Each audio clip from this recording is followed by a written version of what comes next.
Welcome to Bite at a Time Books, where we read you your favorite classics one bite at a time.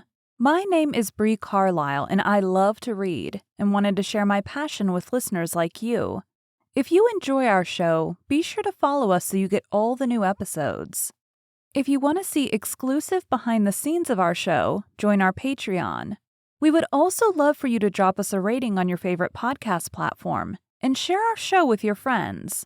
You can catch us on all the social medias at Bite at a Time Books. We are now part of the Bite at a Time Books Productions Network.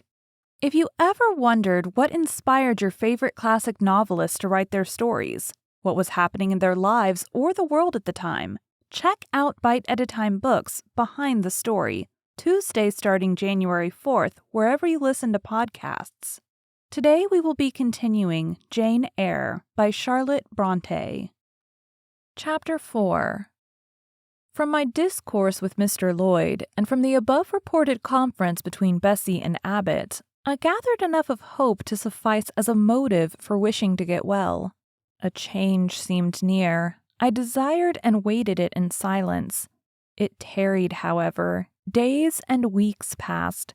I had regained my normal state of health, but no new allusion was made to the subject over which I brooded.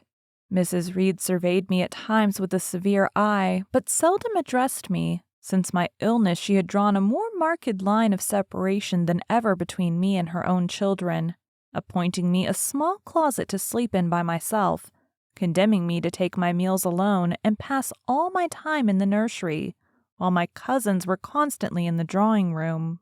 Not a hint, however, did she drop about sending me to school. Still, I felt an instinctive certainty that she would not long endure me under the same roof with her, for her glance, now more than ever when turned on me, expressed an insuperable and rooted aversion. Eliza and Georgiana, evidently acting according to orders, spoke to me as little as possible.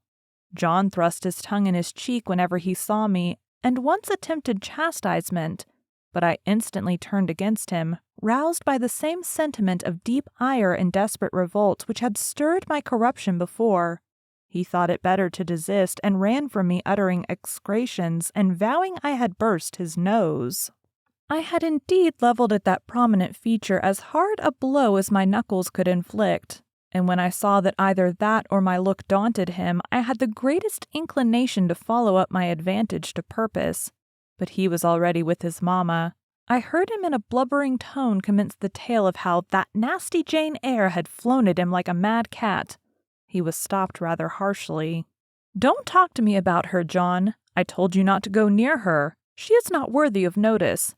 I do not choose that either you or your sisters should associate with her." Here, leaning over the banister, I cried out suddenly, and without at all deliberating on my words, "They are not fit to associate with me!" Mrs. Reed was rather a stout woman, but on hearing this strange and audacious declaration, she ran nimbly up the stair, swept me like a whirlwind into the nursery, and crushing me down on the edge of my crib, dared me in an emphatic voice to rise from that place or utter one syllable during the remainder of the day. "What would Uncle Reed say to you if he were alive?" was my scarcely voluntary demand. I say scarcely voluntary, for it seemed as if my tongue pronounced words without my will consenting to their utterance. Something spoke out of me over which I had no control. "What?" said Mrs. Reed under her breath. Her usually cold, composed gray eye became troubled with a look like fear. She took her hand from my arm and gazed at me as if she really did not know whether I were child or fiend. I was now in for it. "My Uncle Reed is in heaven and can see all you do and think, and so can Papa and Mamma. They know how you shut me up all day long and how you wish me dead." Mrs. Reed soon rallied her spirits. She shook me most soundly. She boxed both my ears and then left me without a word.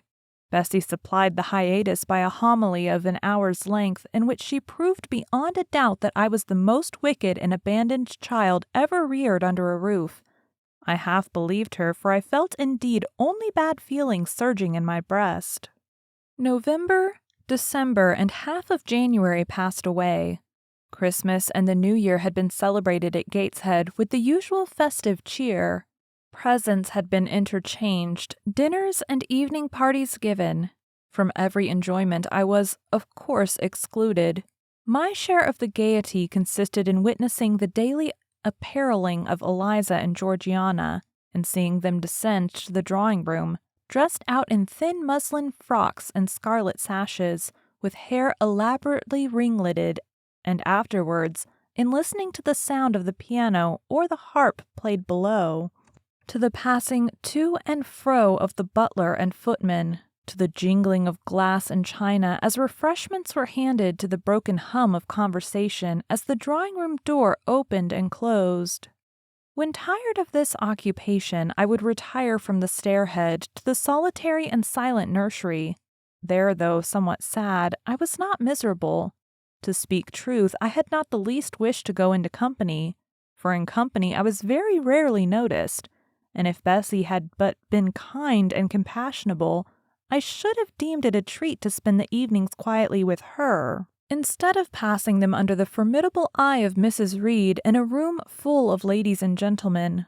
But Bessie, as soon as she had dressed her young ladies, used to take herself off to the lively regions of the kitchen and housekeeper's room, generally bearing the candle along with her.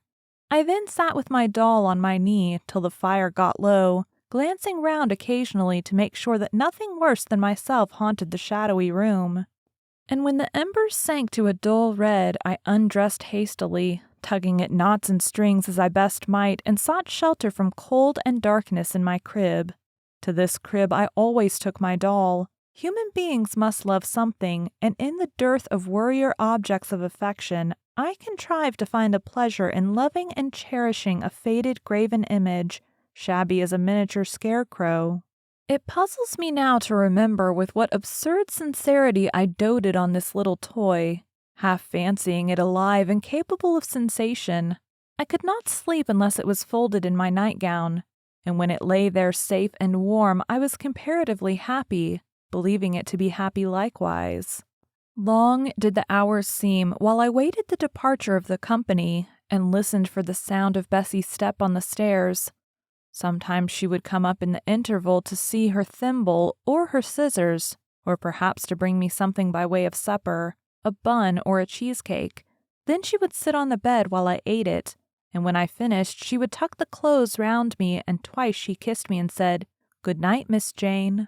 When thus gentle, Bessie seemed to me the best, prettiest, kindest being in the world, and I wished most intensely that she would always be so pleasant and amiable, and never push me about, or scold or task me unreasonably, as she was too often wont to do.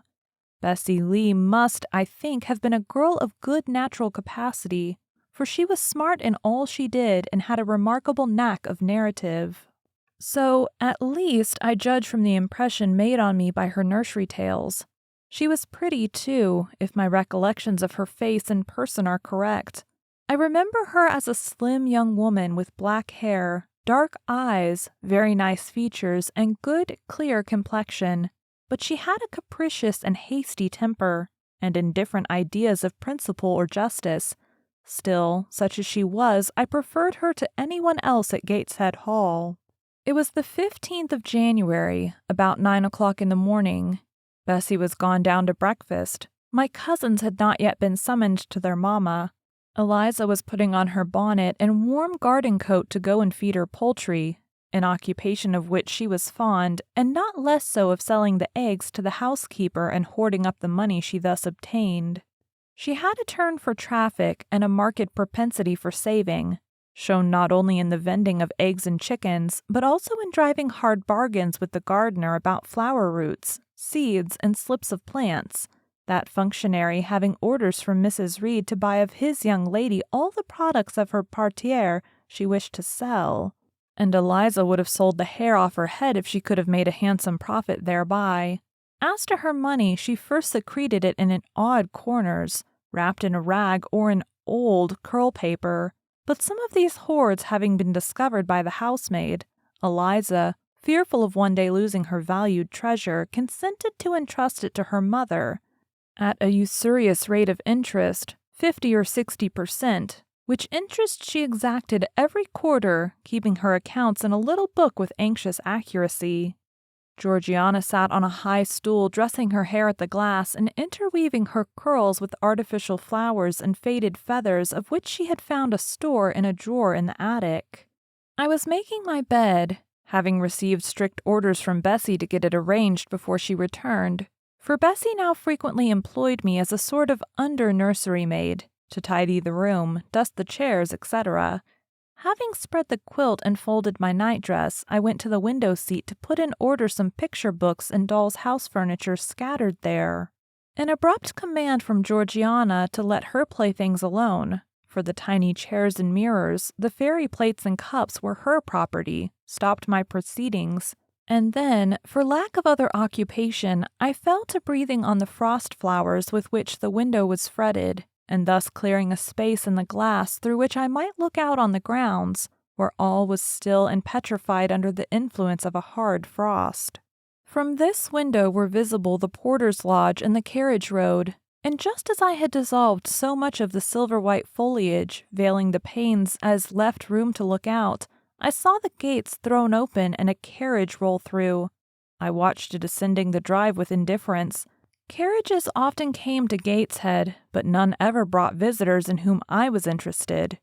It stopped in front of the house, the doorbell rang loudly, the newcomer was admitted.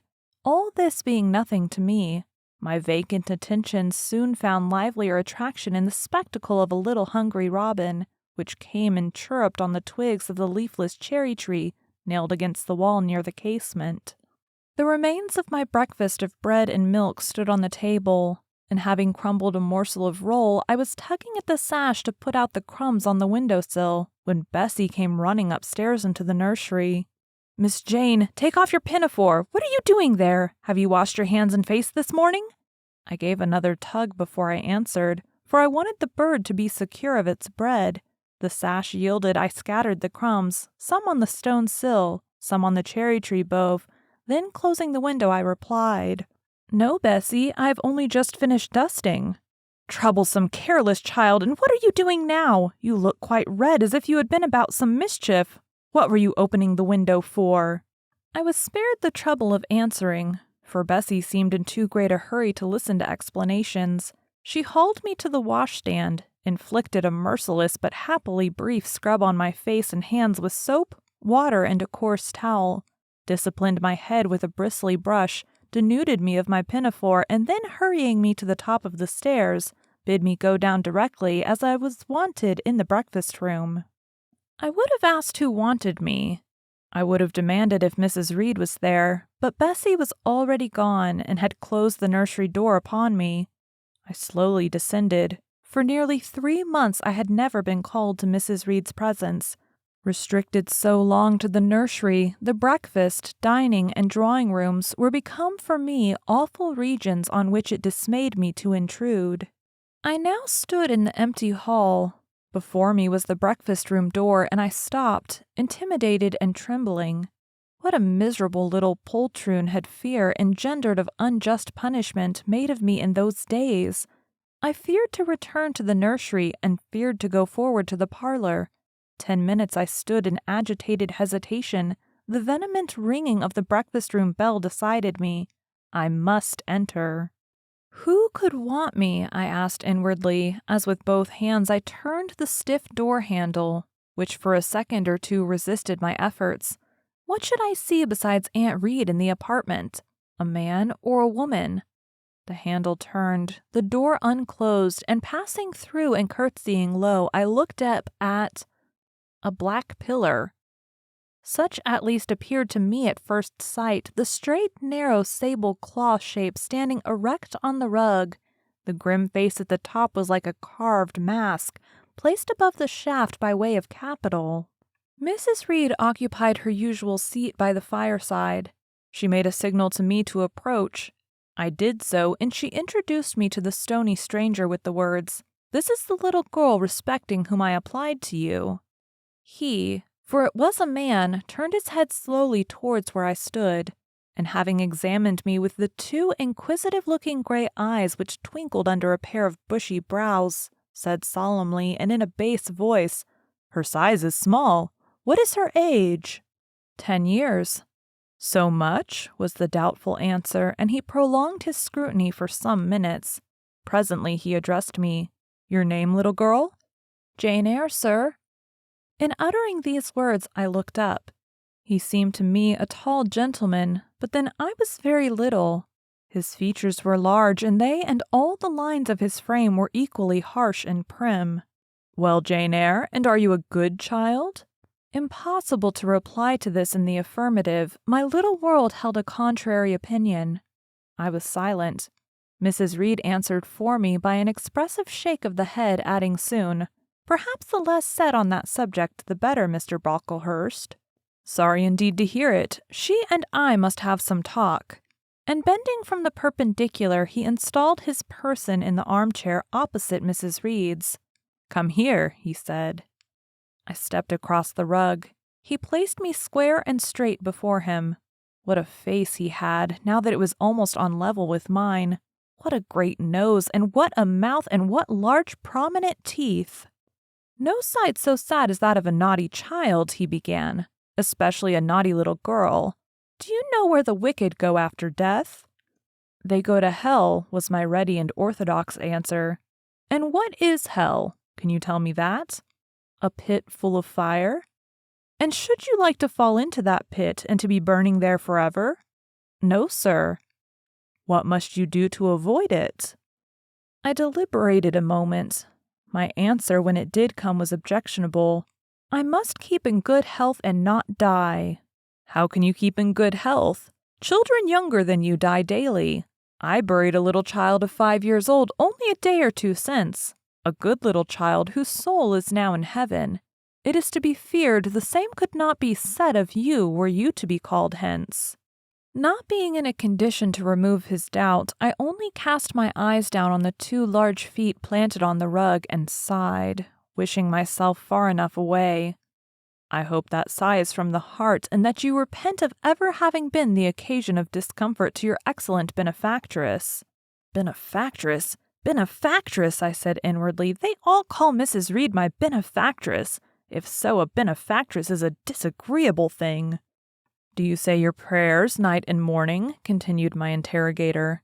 Yes, sir. Do you read your Bible? Sometimes.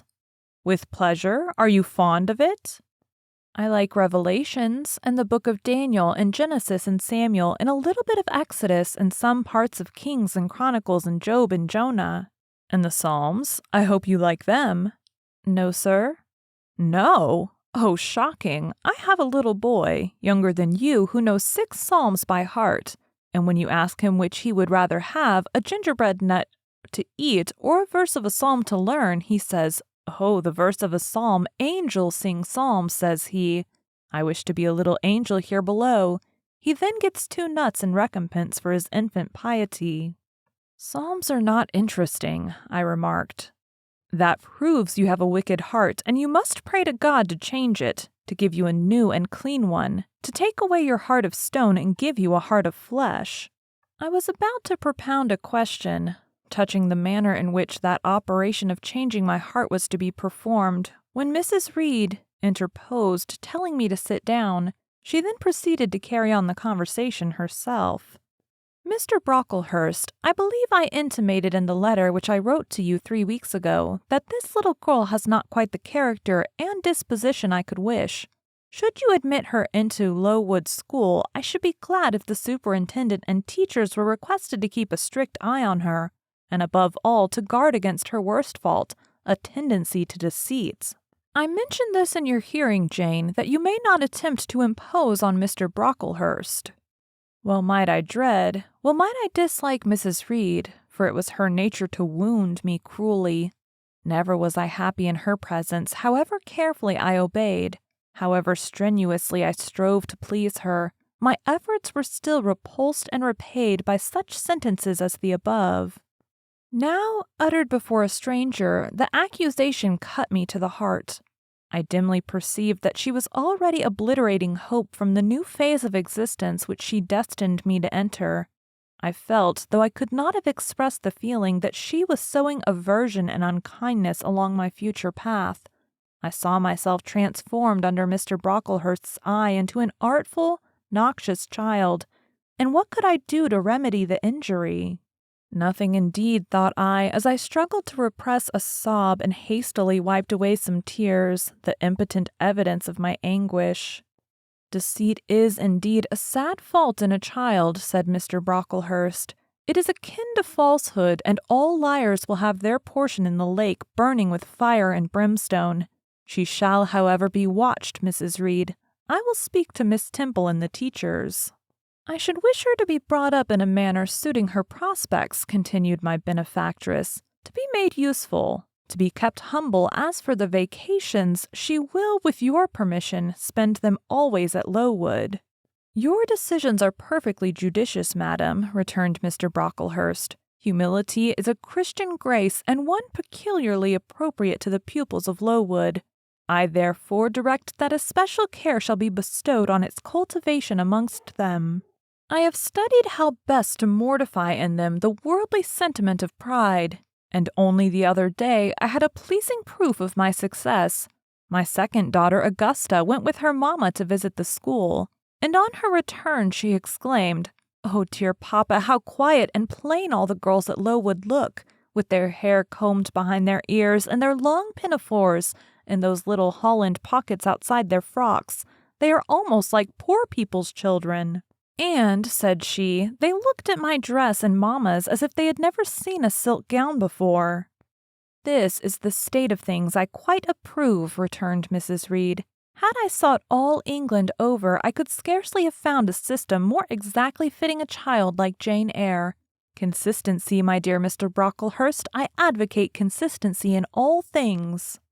Consistency, madame, is the first of Christian duties, and it has been observed in every arrangement connected with the establishment of Lowood. Plain fare, simple attire, unsophisticated accommodations, hardly and active habits, such is the order of the day in the house and its inhabitants. Quite right, sir. I may then depend upon this child being received as a pupil at Lowood, and their being trained in conformity to her position and prospects? Madam, you may. She shall be placed in that nursery of chosen plants, and I trust she will show herself grateful for the inestimable privilege of her election. I will send her then as soon as possible, Mr. Brocklehurst, for I assure you I feel anxious to be relieved of a responsibility that was becoming too irksome. No doubt, madam, and now I wish you good morning. I shall return to Brocklehurst Hall in the course of a week or two. My good friend the Archdeacon will not permit me to leave him sooner. I shall send Miss Temple notice that she is to expect a new girl, so that there will be no difficulty about receiving her. Goodbye. Goodbye, Mr. Brocklehurst. Remember me to Mrs. and Miss Brocklehurst, and to Augusta and Theodore and Master Brufton Brocklehurst. I will, madam. Little girl, here is a book entitled The Child's Guide. Read it with prayer, especially that part containing an account of the awfully sudden death of Martha G., a naughty child addicted to falsehood and deceit. With these words, Mr. Brocklehurst put into my hand a thin pamphlet sewn in a cover, and having rung for his carriage, he departed. Mrs. Reed and I were left alone. Some minutes passed in silence. She was sewing. I was watching her. Mrs. Reed might be at that time some 6 or 7 and 30. She was a woman of robust frame, square-shouldered and strong-limbed, not tall, and though stout, not obese. She had a somewhat large face, the underjaw being much developed and very solid. Her brow was low, her chin large and prominent, mouth and nose sufficiently regular. Under her light eyebrows glimmered an eye devoid of ruth. Her skin was dark and opaque, her hair nearly flaxen, her constitution was sound as a bell. Illness never came near her. She was an exact, clever manager. Her household and tenantry were thoroughly under her control. Her children only at times defied her authority and laughed it to scorn. She dressed well and had a presence and port calculated to set off handsome attire. Sitting on a low stool a few yards from her armchair, I examined her figure. I perused her features. In my hand I held the tract containing the sudden death of the liar, to which narrative my attention had been pointed as to appropriate warning. What had just passed? What Mrs. Reed had said concerning me to Mr. Brocklehurst, the whole tenor of their conversation, was recent, raw, and stinging in my mind. I had felt every word as acutely as I had heard it plainly, and a passion of resentment fomented now within me. Mrs. Reed looked up from her work. Her eyes settled on mine. Her fingers at the same time suspended their nimble movements. "Go out of the room, return to the nursery," was her mandate. My look or something else must have struck her as offensive, for she spoke with extreme though suppressed irritation. I got up. I went to the door. I came back again. I walked to the window, across the room, then close up to her. Speak, I must. I had been trodden on severely and must turn.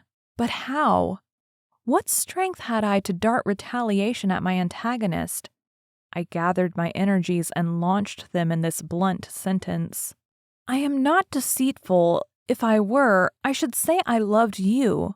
But I declare I do not love you. I dislike you the worst of anybody in the world except John Reed, and this book about the liar you may give to your girl Georgiana, for it is she who tells lies and not I. Mrs. Reed's hands lay still on her work, inactive. Her eye of ice continued to dwell freezingly on mine. "What more have you to say?" she asked, rather in the tone in which a person might address an opponent of adult age than such as is ordinarily used to a child. That eye of hers, that voice stirred every antipathy I had. Shaking from head to foot, thrilled with ungovernable excitement, I continued, "I am glad you are no relation of mine. I will never call you aunt again as long as I live. I will never come to see you when I am grown up. And if anyone asks me how I liked you and how you treated me, I will say the very thought of you makes me sick and that you treated me with miserable cruelty." "How dare you affirm that, Jane Eyre?" "How dare I, Mrs. Reed? How dare I? Because it is the truth. You think I have no feelings and that I can do without one bit of love or kindness, but I cannot live so, and you have no pity. I shall remember how you thrust me back, roughly and violently thrust me back into the Red Room and locked me up there to my dying day.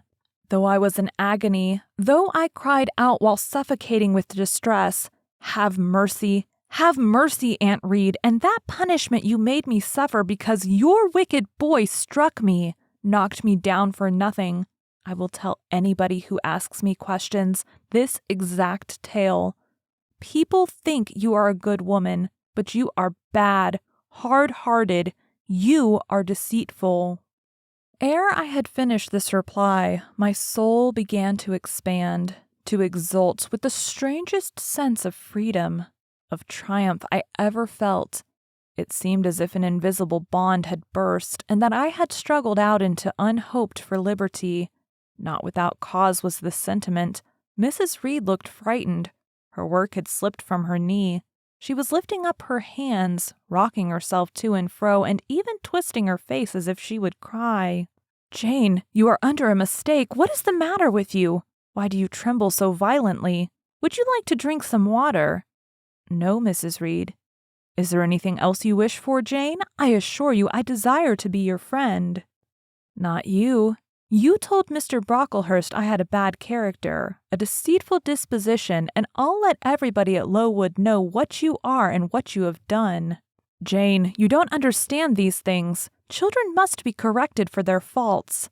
"Deceit is not my fault," I cried out in a savage, high voice.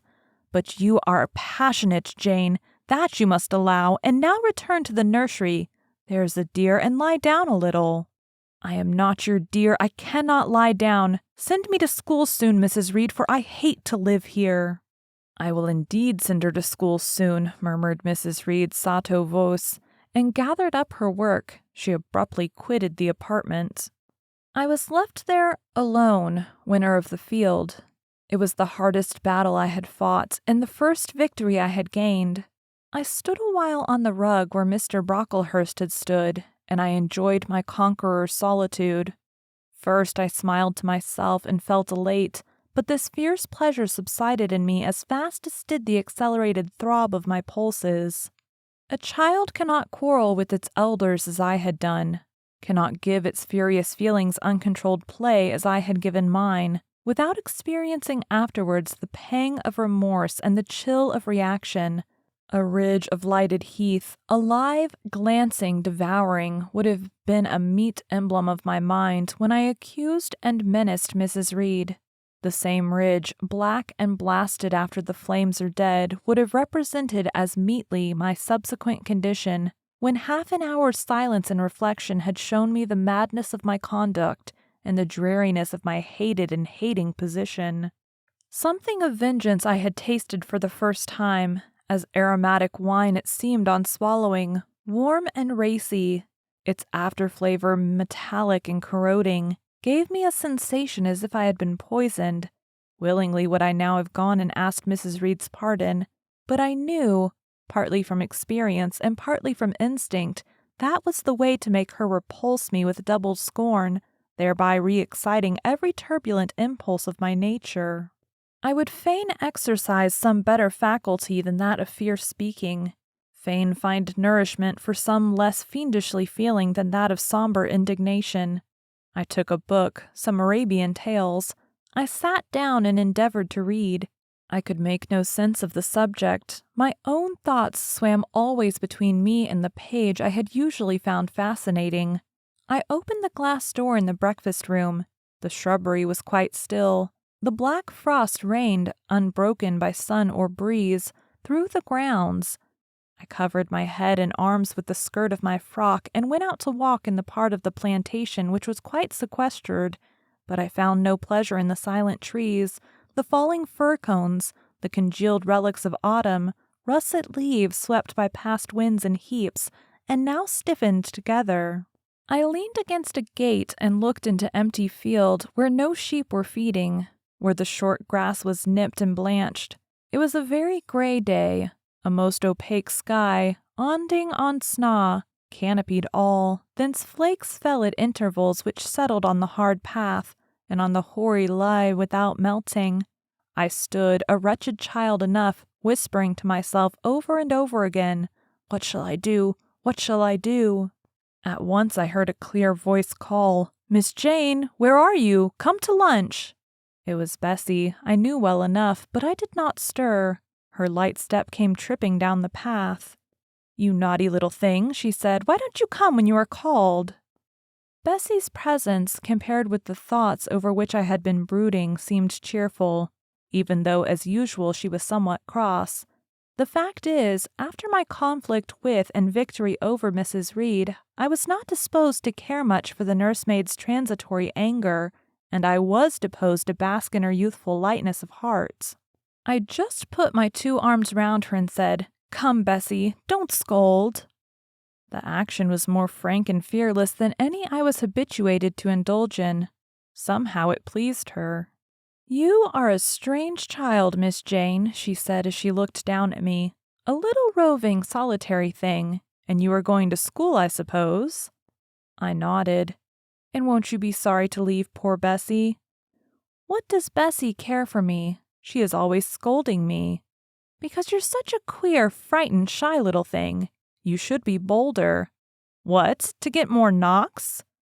"Nonsense. But you are rather put upon, that's certain.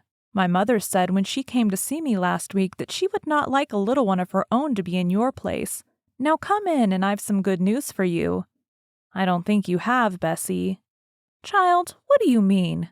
What sorrowful eyes you fix on me. Well, but Mrs. and the young ladies and Master John are going out to tea this afternoon, and you shall have tea with me. I'll ask cook to bake you a little cake, and then you shall help me to look over your drawers. For I am soon to pack your trunk. Mrs. intends you to leave Gateshead in a day or 2, and you shall choose what toys you like to take with you." "Bessie, you must promise not to scold me any more till I go." "Well, I will, but mind you are a very good girl and don't be afraid of me. Don't start when I chance to speak rather sharply, it's so provoking." "I don't think I shall ever be afraid of you again, Bessie, because I have got used to you, and I shall soon have another set of people to dread." If you dread them, they'll dislike you. As you do, Bessie? I don't dislike you, miss. I believe I am fonder of you than of all the others.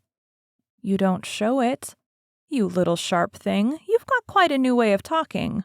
What makes you so venturesome and hardy? Why, I shall soon be away from you, and besides, I was going to say something about what had passed between me and Mrs. Reed, but on second thoughts I considered it better to remain silent on that head. And so you're glad to leave me? Not at all, Bessie. Indeed, just now I'm rather sorry. Just now, and rather, how coolly my little lady says it. I dare say now if I were to ask you for a kiss, you wouldn't give it me.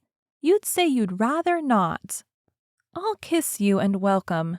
Bend your head down. Bessie stooped. We mutually embraced, and I followed her into the house quite comforted. That afternoon lapsed in peace and harmony, and in the evening Bessie told me some of her most enchanting stories and sang me some of her sweetest songs. Even for me, life had its gleams of sunshine. Thank you for joining Bite at a Time Books today while we read a bite of one of your favorite classics. If you enjoy our show, be sure to follow us so you get all the new episodes. If you want to see exclusive behind the scenes of our show, join our Patreon. We would also love for you to drop us a rating on your favorite podcast platform and share our show with your friends. You can catch us on all the social medias at Bite at a Time Books. Also, be sure to check us on our website, www.biteatatimebooks.com. We are now part of the Bite at a Time Books Productions Network.